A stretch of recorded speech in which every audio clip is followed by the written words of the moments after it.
wabarakatuhu sakiraɓe wondaɓe e jeygol Pulaku TV mi silminake dow mon mi hofni on kala taweteɗon fu nder duniyaru ɗon mbiyeɗon yamɓe ha moɗon bantami yamɗiri ha miɗo yelo bo sumaye ɗon yaha deydey no ɓernde yiɗi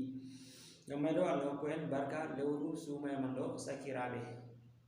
banta en matino keña hen gadi vidéo ɗeɗe ko sali en mbi to Allah mo yerdi en puɓɓiti en lortoake ɗeɗe ko larani vidéo ji ɗo ko larani hala application ji dalila may ɗo banta mi hosani on alkawal to Allah mo yerdi en lortoake hande ɗon vidéo arandewol ɗeɗe ɗo ko larani hala application ji e tindinoje ko larani hala téléphone ji meɗen ɗum vidéo ɗo ko larani hala ɗumejum tammiɗen waɗum hande sakiraɓe banta keña mi matino en tammi waɗugo vidéo ɗo ko larani hala adresse mail Gmail vidéo ɗo e woni très important sakiraɓe ko aɗo mari adresse mail propre mail ko a andi no créer adresse mail abdoularu vidéo ɗo diga arande ha yahugo ragare wodi ko a tammi ɓeddugo famugo ha dow ton ɗo ko larani hala adresse mail sakiraɓe ngam ɗuɓɓe nder meɗen ɗo geɓi adresse mail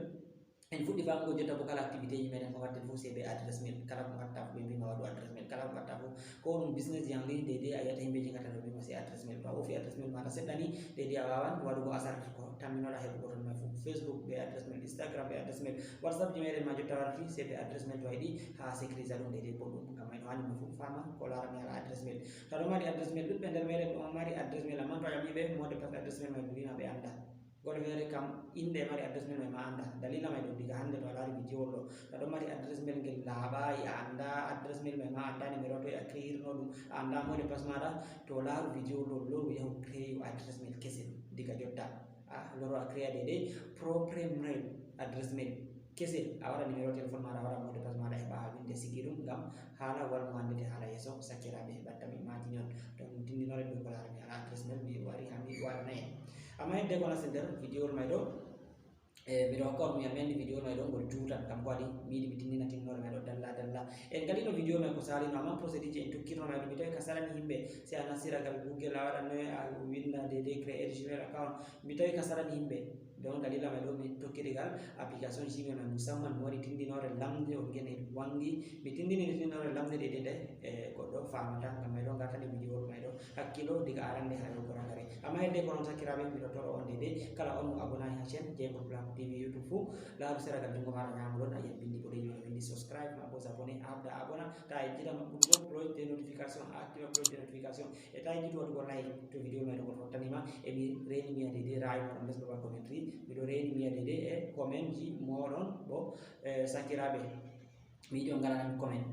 on mbiyami no rayi moɗon vidéo ɗo waɗi keña alhamdulillah mi laari comment ji ɗuɓɓe dédé gaɗi comment ji dédé ɗon getta e ɗum mbiya ɓeɗo seyi be dédé lortorago meɗen fuɗɗugo waɗugo vidéo ji meɗen to ko larani hala application ji mi yecci on so mi laari like goɗon duuɗi e ko nandi ɓe majum c'est des hunde ko on gejjiti on partage ay lien vidéo man ɗo sakiraɓe to min gaɗi vidéo banni ɗo c'est on kam tan partage a dédé lien vidéo man ɗo on andi to mi waɗi vidéo banni mi wari ha mi publie vidéo man ɗo layi ɓe ƴamami dédé 1 giga ko dédé 900 mo MB dédé komi waɗirta en andi 1 giga ɗo taw yo waɗa connexion 1 giga à partir de 1000 francs en montant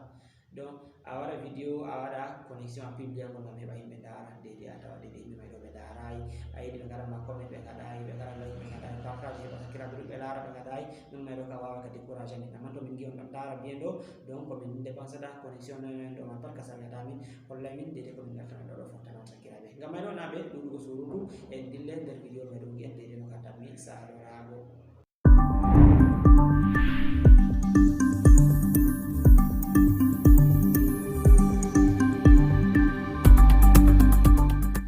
Ok sakiraɓe en mbi en tindinan dédé lawol lammol ngol goɗɗo tokkata créa adresse mail en mbi ko a andi dédé lawol ngol a tokkata créa adresse mail ko aɗo mari adresse mail propre mail hani a laara vidéo ɗo diga arande ha yogo ragare heɓa a ɓedda dédé famugo dédé no ɗum woniri yimɓe feere ɗo ƴamta goɗɗo foti mara adresse mail ji ɗiɗi ko tati ko nayina a maran adresse mail ji ko nayi ha dow téléphone am ɗo a tawan to a créa adresse mail ji e connecti dow téléphone am ɗo ɓuuri adresse mail ji 50 arande man to a wari a mari haji a créa adresse mail propre mail a mari haji a créa sakirawo nastu nder application ji maɗa a yiyan application noon ɓe wiyata Gmail mi tan mi alaari nda application may dangel nano ngel wayi mi tan mi alaari boɗɗum nda application may no ngel wayi a tabbitina a waɗi a memi dow magel banni ɓawto a memi dow magel banni ɗum waddantama to aɗo mari adresse mail feere aɗa yiyan adresse mail may ɗo connecti dow e téléphone may ɗo banta a laari je am ɗo jotta a laari nda photo profil am je adresse mail am ɗo ɗo connecti to mi memi ni ɗum waddanay am adresse mail e adresse mail ji luttuɗi connecti ɗi less téléphone am ça dépend de téléphone ji wodi téléphone ji feere kanji bo sey to a laariri seragal ɗo mi tan mi a laari ham cappanɗe ma didi tati ɗo ɗon a yi'an adresse mail e waɗi alama kuje ɗo flash feere to a memi dow majum ɗo to a memi ni a yi'an quelque part ɗo ɓe gaddanima flash adresse mail maɗa ma e windi to sey a wara a mema dow flash el mai les man a yi'an ha ɓe bindantama ajouté in notre compte ha téléphone ji feere mi wiyata bana téléphone ji bon pamari ni yan kam mi tan mi on paami amma marɗo téléphone android dede version 9 ko 10 yahugo yeeso to haɗɗo na warata a mema mi tan mi on daari ha photo profil am ɗo an to a waɗanano adresse mail ma gonnogel ɗo téléphone maɗa photo profil man ɗo banni a tawan fuɗɗode inde maɗa tan windi ɗon may ɗo on mo wala adresse mail sam bo tawata ɗum mi tan mi faami donc sey a wara a mema dow majum banni ɓawto a memi dow majum a laari ɗum waddaniyam da adresse mail am may ɗo mi tan mi a laari da adresse mail am may ɗo mi tan mi a laari a yiyan adresse mail ji goɗɗi ɗo less on giyan mi ñukkini adresse mail ji may ɗum adresse mail ji dede hana yimɓe ndaaraɗi ɗum hunde on nde dede en andi nde sirri donc sey a dirto less to ɗum adresse mail gotel marɗa ma less ɗo tan a yiyan ɓe windama ajouté in notre compte to ɗum adresse mail ji ɗuɗɗi bo a yiyan ɗiɗi pat niyan kam less man a yiyan ɓe windanima ajouté in notre compte sey a dirto less jotta mi dirto less sey to mi yahi hara gare mi tan mi bana mi wi on adresse mail je connecté to téléphone ɗo waɗi adresse mail ji capan tati donc a wara a yiyan banni nda ɗo ha ɓe windi ajouté in notre compte ajouté in notre compte ba a ajoutan compte feere créano ɗum a wara a mema dow majum a yiyan alama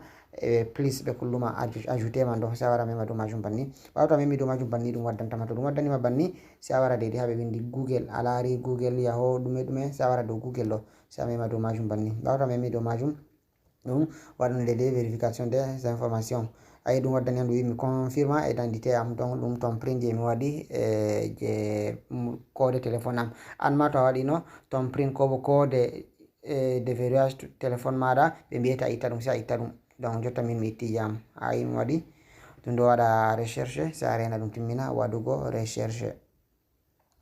voilà banni ɗum waddantama to ɗum waddanima banni a laari ɗo ɓe mbindama donc a winda adresse mail may ko numéro téléphone amman ɗo bana adresse mail créano ngel giɗɗa watugo donc ɗum bana dabare on gaɗɗen sey a wurto haala ton sey a wara nda ɗo ha less ɗo ha ɓe windi créer une compte sey a wara a mema ha dow ɓe windi créer une compte ɗo ha mi cappanima ɗo sey a mema dow majum banni ɓawto a memi dow majum banni ɗum waddune tama to ɗum waddunima banni deydey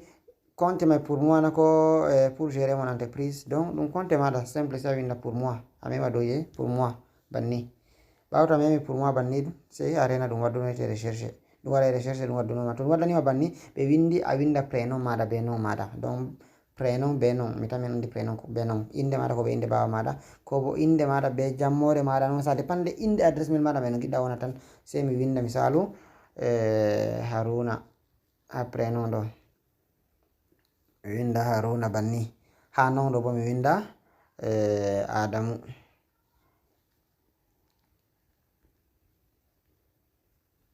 mi windi adamu banni mi tan mi on daari mi windi ɓawto a windi banni sey a wara less ɗo ha mi cappanima ɗo ha ɓe windi suivant sey to mi itti kuje ɗo ɗum ɓangata bo ɗum ha ɓe windi suivant ɗo sey a mema dow majum banni ɓawto a memi dow majum ɗum waɗan recherche ɗum waddunete ɗum waddunima banni ɗo ɗum wi'a sufta date de naissance maɗa mi tan mi on daari nda ɗo sey a sufta deydey date de naissance maɗa ñalawmare be lewru be kuje ɗo ngam may ɗo mi wawan mi sufta ñalawmare nde mi sufti fu mi wawan mi sufta le 24 mi wawan mi sufta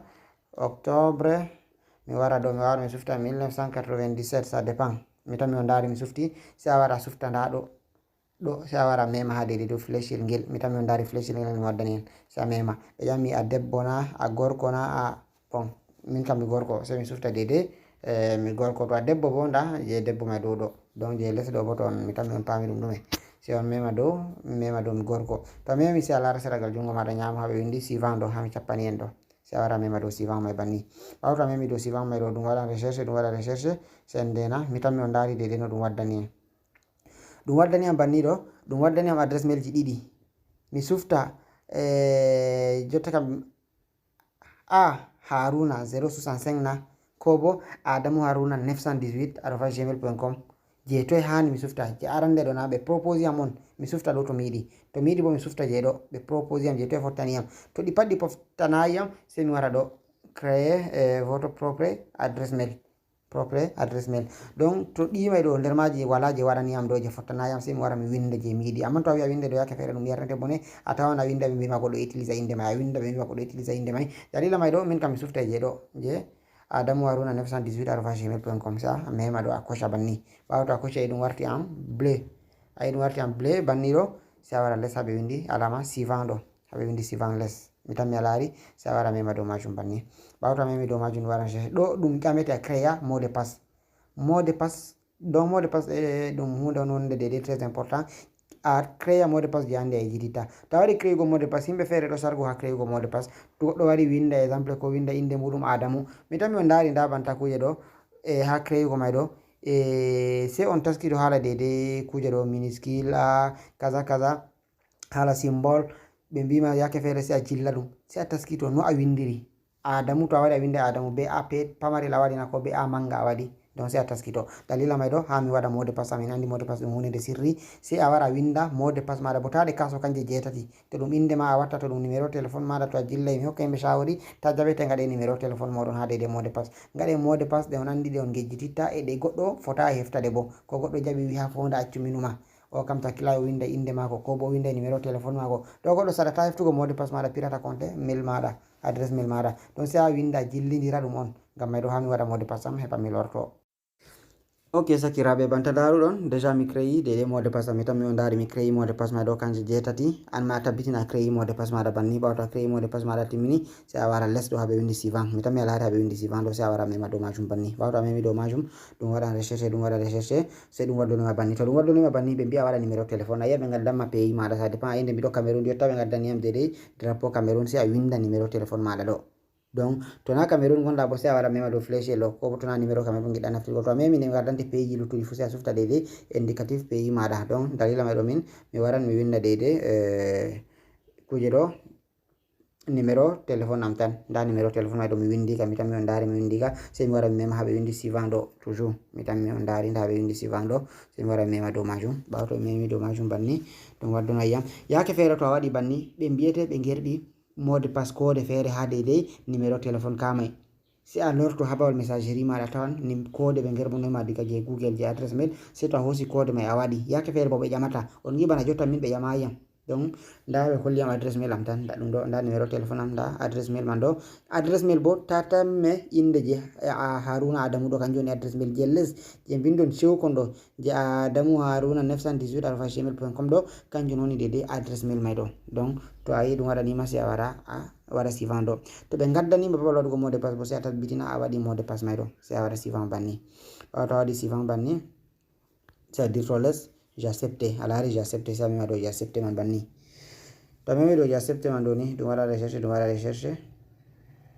naccungiya a laari service google ɗum ɗo waɗa recherche sai a patienta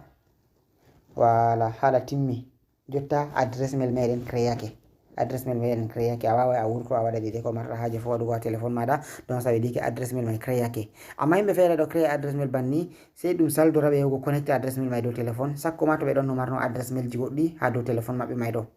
kaɗo sarga woɓe feere ɗuɗɓe dalila may ɗo to a mari haaje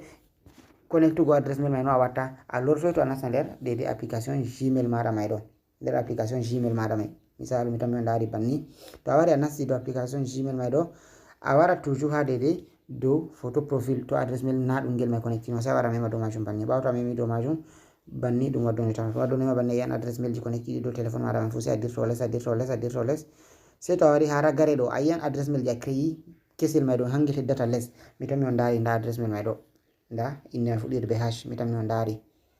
Haruna Adamu nda Adamu Haruna 918@gmail.com mi tan mi a laari sai mi wara mi mema dow majum banni mi mema dow inde man ɓawo mi memi ni mi tan mi a laari adresse mail may ngel warti ngel woni hangel on deydei connecti mi tan mi nda message de confirmation je ɓe yerɓani on ginde mi waɗai photo profil mi tan mi on daari nda no ɗum fuɗɗiri inde hash may tan non no inde aman fuɗɗiri to mi wari mi memi dow majum banni to mi memi dow majum ni nda ɗum ɗo ɗum wanginaniyam jotta ɗum adresse mail may hangel on woni connecti ngel dow téléphone may Adamu Haruna 918@gmail.com to mi mari haaje mi gera kuje ɗo mi yaha mi waɗa sin photo profil noyen ɗo nda ɗo sai mi wara deydei nda ɗo sai mi yaha mi gera ɗum mi tan mi on pami sakiraɓe ɗo on deydei lawol koyngol ngol a tokkata a créa propre adresse mail maɗa amando adresse mail mai bo heɓa ha windi ɗum be mot de passe maɗa man fo heɓa ha sigi ɗum walmo andete hala yeeso yugo deydei sungurlaji meɗen ɓurna fu sei be adresse mail to adresse mail maɗa wala bo deydei compte ji maɗa ɗi a maɓɓiti fu donc a wawan a perdadi donc ɗum hunde onde sirri bo hani aynade ta deydei yimɓe feere deydei e anda ɗum mi tan min pami sakiraɓe. Ok sakiraɓe mi tan mi on daari lawol koyngol ngol a tokkata a créa adresse mail e mbiya adresse mail de lamguel donc mi tan mi on daari vidéo meɗo sakiraɓe mo fo hani habda créa adresse mail mi yiɗa goɗɗo lorto wiya ƴamami nomi créer adresse mail sakiraɓe mi tan mi on daari mi waɗi vidéo meɗo ko goɗɗo ñamma wimo o yaha Jeygol Blanco TV YouTube o ɗaɓɓita comment créer une adresse mail donc mi tan mi hollugo mo vidéo meɗo o nasta o créa mi tan mi on daari ngam mayɗo mi yetti on sakiraɓe man tan mi wi on en puɗɗiti waddugo vidéo ji to Allah mo yerdi mi yiɗi on bindanami les babal commentary on mbiyami jotta bo vidéo to ko larani ɗume giɗɗon mi waɗanayi dow tinninore ko larani WhatsApp na to WhatsApp tinninore nde ɗume to Facebook ko tinninore nde ɗume ko Instagram ko Telegram ko nandi ɓe majum mbiyemi ko marɗon haaje ɗiɗi mi tinna nane mo nandi mino komi yiɗata huɗede ko marɗon haaje ngam mayɗo se on ndinga windungo min les babal commentary yimɓe nder moɗon ɗo ƴamtomi ɗiɗe ɗon bolwanami gal WhatsApp heɓami laari message ji moɗon ha numéro am kayaka Sénégal e ɓeɗo ƴamtomi numéro am WhatsApp de Cameroun kam kaymi kawde numéro am tan mi hubbo numéro ma ɗo yahugo yeeso sakiraɓe inchallah e ɗeɗe ɓen yimɓe créanego chaîne YouTube e onon fu mi tan mi lortago gal moɗon tan mi on matingo ɗeɗe procédure ji mino ɗittan mi salorago ngam mayɗo hande matin han mo abonayi fu ta ekkita abonugo lara seragal jungo ñawo e min di subscribe ma pos abonné abona ta ekkita active ko cloche de notification a waɗa like min ɗo ɗeni comment maɗa bo les vidéo mayɗo e ta ekkito partage go ayan haɓe ɓendi share ma bo partage a ɓema dow majum ɗum wontonete ɗeɗe to Facebook to WhatsApp si a partage nder ɗeɗe groupe ji ɗi gonna fu heɓa sakiraɓe ɗumɓe nasta dara botoro ɗeɗe no jeni gatten e ɗemgal fulfulde on jarama sakiraɓe ɗum derrawo moɗon Adama Haruna mo Jeygol Blanco TV e nanta haala marketing ɓinguel lesdi Cameroun taweteɗo e lesdi Cameroun toujours on jarama seeɗen puɗɗi ɗeɗi ha timmiɗo